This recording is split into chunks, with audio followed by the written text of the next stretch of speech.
اعوذ باللہ من الشیطان الرجیم بسم اللہ الرحمن الرحیم الرحمن جل شانہ صلی اللہ علیہ وآلہ وسلم۔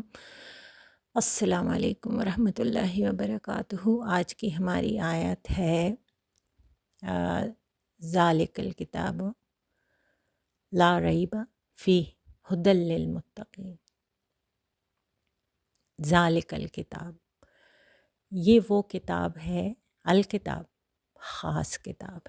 ال جب شامل ہو جاتا ہے تو اس چیز کی افادیت یہ عام کتابوں میں سے نہیں ہے کہ آپ کا کوئی بھی کتاب، یہ کتابوں میں بھی خاص کتاب، صحیفوں میں بھی خاص صحیفہ، لوح محفوظ پر محفوظ کیا ہوا، اللہ نے جس کی حفاظت کا ذمہ لیا ہوا ہے، یہ وہ کتاب ہے، الکتاب ہے۔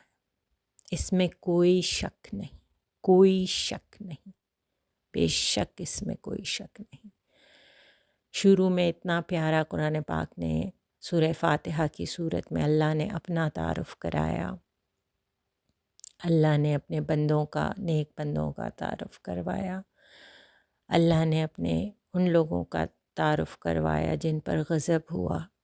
پھر اللہ پاک نے کوڈ ورڈ بھیجا سورہ بقرہ کے آغاز میں، یہ آپ کو سمجھانے کے لیے میں نے آپ کو بتایا تھا نا، کوڈ ورڈ سے ہی پتہ چلتا ہے کہ یہ اللہ کی طرف سے ہے، یہ کوئی عام الفاظ نہیں ہے کہ مطلب کسی بندے کے الفاظ نہیں ہیں، یہ تو اللہ نے یہ ڈیفائن کر دیا پہلی ہی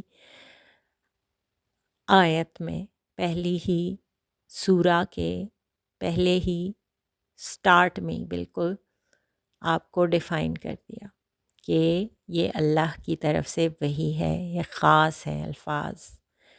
اگر اللہ یہ الفاظ نہ بھیجتے نا تو چونکہ یہ قرآن پاک جب نازل ہوا تو وہ ایک شاعرانہ قسم کا ماحول اور دور تھا، تو اللہ نے یہ الفاظ اس لیے ڈالے کہ لوگوں کو گائیڈ لائن ملتی رہے کہ this is not a normal book, this is not a normal talk between two person, یہ بہت خاص ہے اور کسی بھی شک و شبے سے پاک ہے، بالا تر ہے، عظیم ہے، عظمت والی کتاب ہے یہ۔ یہاں اللہ اتنے پیارے ہیں، اتنے عظمت والے ہیں کہ اللہ کو بہت زیادہ الفاظ کی ضرورت نہیں ہے۔ ہمیں ایک الفاظ کو ڈیفائن کرنے کے لیے 15 20 منٹ چاہیے ہوتے ہیں، لیکن اللہ اتنے پیارے ہیں کہ اللہ چھوٹے سے لفظ میں، اور ان کو کوئی فرق نہیں پڑتا کہ آپ لوگوں کو کتنی سمجھ آ رہی ہے۔ اللہ کہتے ہیں ھدی للمتقین، کہ جو متقین کے لیے اس میں ہدایت ہے، مومنین کے لیے اس میں ہدایت ہے۔ اب متقین کے لیے اللہ نے یہ نہیں فرمایا کہ اس میں انسانوں کے لیے ہدایت ہے۔ دیکھیں آپ اس کے جو بالکل بیسک چیز ہے نا، اس کو غور کریں۔ سب سے پہلے تو قرآن پاک ہی ڈیفائن کرتا ہے کہ ہدایت من جانب اللہ ہے، ٹھیک ہے؟ ہدایت اللہ جس کو چاہتے ہیں ہدایت دے دیں گے، ہاں، لیکن جستجو ہمارا اختیار ہے۔ ذالکہ یہ لفظ اشارہ ہے، یہ الکتاب خاص کتاب، عام کتاب نہیں ہے، خاص کتاب ہے، آسمانی کتاب ہے، اللہ کی کتاب ہے، لوح محفوظ میں رکھی ہوئی کتاب ہے۔ لا نہیں، ریب شک، کوئی شک نہیں، ہر شک و شبے سے بالا تر، فی اس میں ہدن، ہدن لوگ کہتے ہیں راہ دکھاتی ہے، لیکن راہ نہیں ہے، اس کا ہدایت ہے۔ اور ہدایت کے میں پہلے ذکر کر چکی ہوں کہ ہدایت کے معنی بہت زیادہ وسیع ہیں۔ ہدایت ایک پروسیس ہے، ہدایت ایک کمپلیٹ پیکج ہے ہم سب کے لیے۔ یہ کوئی ایک نہیں ہے کہ بس وہ کہتے ہیں نا کوئی معجزہ ہو گیا، بس آل آف دا سڈن ایک چیز مل گئی اور آپ اللہ کے مطلب بندے ہو تو آپ نے اس میں کوشش کرتی جانی ہے اور کرتے رہنا ہے۔ اور اس میں ہدایت ہے متقین کے لیے، للمتقین، متقین بیسیکلی وقع اس کا روٹ ہے، واو قاف یہ، اور اس کا مطلب ہے پرہیزگار، اور تقوی اسی سے نکلا ہے. تو پرہیزگار وہی ہے جو اللہ کی منع کی ہوئی چیزوں سے پرہیز کرے، اور ہدایت وہ ہے جو اللہ کے احکامات پر عمل ہو. ٹھیک ہے، یہ دونوں ورڈ جو ہیں ہدایت اور متقین، یہ ایک دوسرے کو بیلنس کرتے ہیں. یہاں پہ یہ راہ دکھانا اور پرہیزگاروں کو کا وہ نہیں ہے، اس کا ہے ہدایت ملتی ہے پرہیزگاروں کو. پرہیزگار ظاہر ہے جو اللہ کے جو رولز ریگولیشنز ہوں گے اس کے قاعدے قانون کے درمیان رہتے ہوئے برائیوں سے اپنے آپ کو روکیں گے تو اللہ ان کو ہدایت دیں گے. اور جب ہدایت مل جائے گی انشاءاللہ تو پھر اس کے بعد اللہ پاک ان سے دعائیں نماز اذکار یہ چیزیں انسان کو اللہ کی مدد بھی پرووائڈ کرتی رہتی ہیں. اب اگر ہم اس میں دیکھیں تو سمجھنے کی بات یہ ہے کہ پہلے تو پچھلا میں نے آپ کو بتا دیا کہ کیا ہے پچھلی سورہ میں، سورہ فاتحہ میں. اب اس میں یہ ہے کہ اس میں سمجھنے کی بات یہ ہے کہ قرآن مجید میں بے شک کوئی شک نہیں ہے. مطلب آج ہم دیکھتے ہیں نا، لوگ ریسرچ کر رہے ہیں، یہودی بھی اس پہ ریسرچ کر رہے ہیں، انگریز بھی ریسرچ کر رہے ہیں، دوسرے مذاہب والے بھی ریسرچ کر رہے ہیں، اور ہم بھی ان کی کتابوں پہ ریسرچ کر رہے ہیں. ریسرچ جاری ہے. مطلب ریسرچ یہ ہے کہ آج تک سائنس نے جتنی بھی ترقی کی ہے 80% چیزیں قرآن پاک سے حق ثابت ہو چکی ہیں، لیکن پھر بھی ان کو ہدایت کیوں نہیں مل رہی؟ سب کو ہدایت نہیں مل رہی کیونکہ ہدایت من جانب اللہ ہے. آپ دیکھیں نا، اس کتاب میں ہماری زندگی کے ہر پہلو پہ اس میں ہمارے پاس جواب اللہ پاک کا اس میں موجود ہے. کہتے ہیں نا، جب ہم قرآن پڑھتے ہیں تو یوں ہے جیسے اللہ ہم سے بات کر رہے ہیں، اور نماز پڑھتے ہیں تو یوں ہے جیسے ہم اللہ سے بات کریں. تو اللہ ہم سے جو باتیں فرما رہے ہیں اس قرآن پاک کے وسیلے سے وہ کیا ہیں؟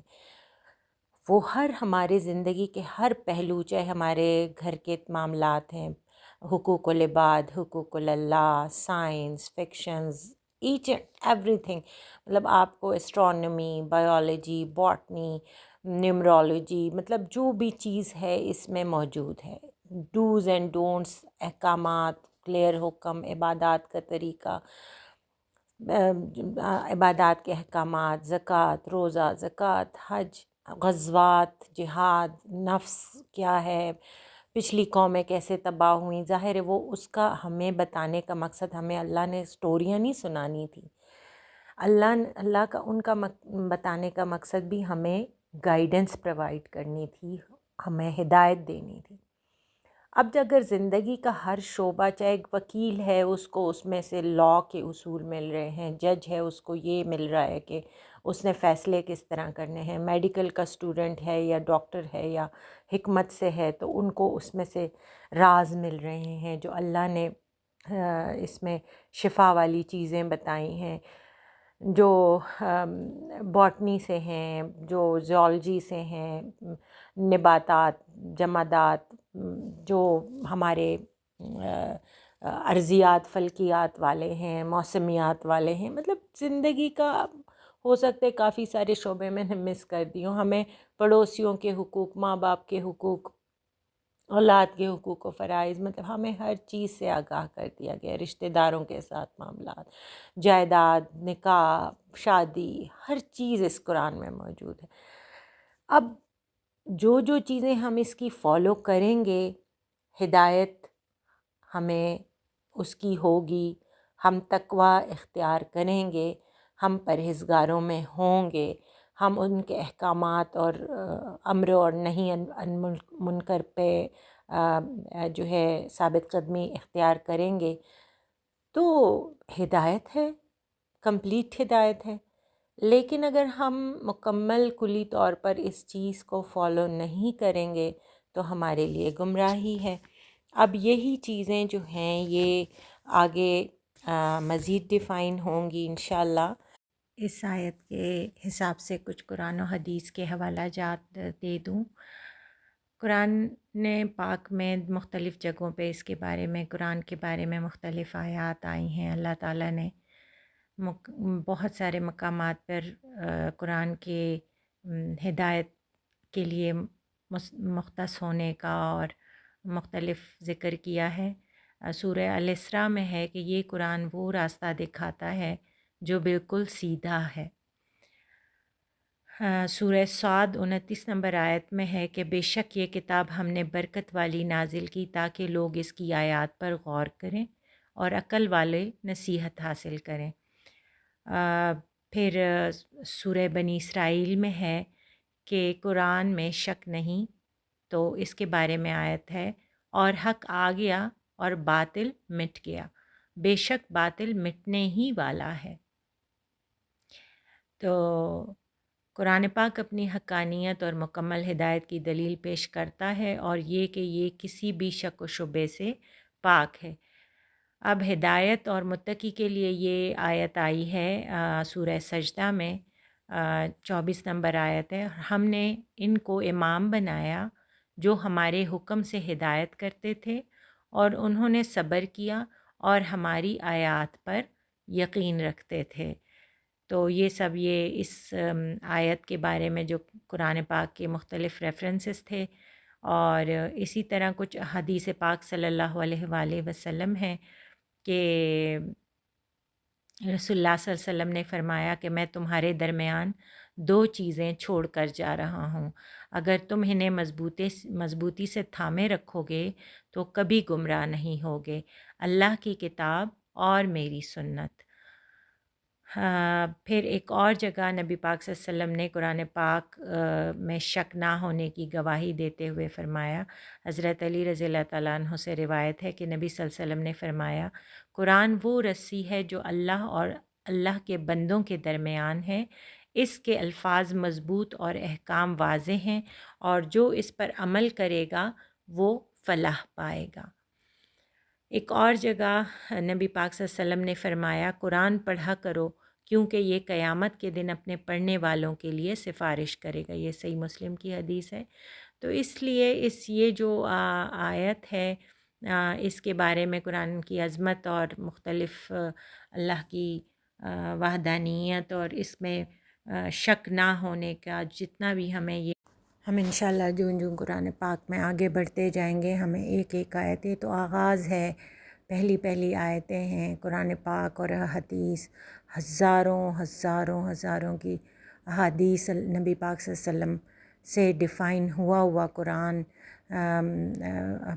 سارا ہمارے پاس ایکسپلینیشن ایک ایک چیز کی، کیونکہ نبی پاک صلی اللہ علیہ وسلم کے پاک قلب اطہر پر اترا یہ قرآن ہے، اور اللہ نے اس کے لیے ہمارے پیارے نبی پاک صلی اللہ علیہ وسلم کو منتخب فرمایا، اور پھر انہوں نے اس قرآن کو اپنے احادیث کے ذریعے اور اللہ کے احکامات کے ذریعے ہمیں کھول کر اس کو ایکسپلین کیا، پریکٹیکلی ایکسپلین کر کے بتایا، اور ابھی ہمیں بس چاہیے کیا کہ ہم ان چیزوں پر بے شک یکمشت یا اکٹھا بندہ عمل نہ بھی کر سکے، ہم تھوڑے سے تو آغاز تو کریں، ہم کم از کم اس کو قرآن کو سمجھنے کی کوشش کریں، اور پھر جتنا ہو سکے ہم عمل کرنے کی بھی کوشش کریں ان سب چیزوں پر، قرآن پاک پر، حدیث پر، سنہ پر، اور ہم ایک استقامت کے ساتھ چلنے کی پہلا قدم تو لینے کی کوشش کریں۔ انشاءاللہ اللہ پاک ہمیں استقامت کے ساتھ اس پر چلنے کی توفیق عطا فرمائے۔ آگے وہ حدیث قدسی ہے کہ جو آپ میری طرف میرا مومن بندہ 1 قدم بڑھاتا ہے تو میں 10 قدم آتا ہوں، تو اس طرح میرے پاس چل کر آتا ہے تو میں دوڑ کر آتا ہوں۔ تو ہمیں بھی بیسیکلی کوشش کرنی ہے، ہم نے پہلا قدم تو ہم نے اٹھانا ہے کہ ہم اللہ کی طرف بڑھیں، تو اللہ تھام لیں گے انشاءاللہ۔ اللہ پاک ہمیں اس پر عمل کرنے کی توفیق عطا فرمائے، آمین ثم آمین، صدق اللہ العلی العظیم۔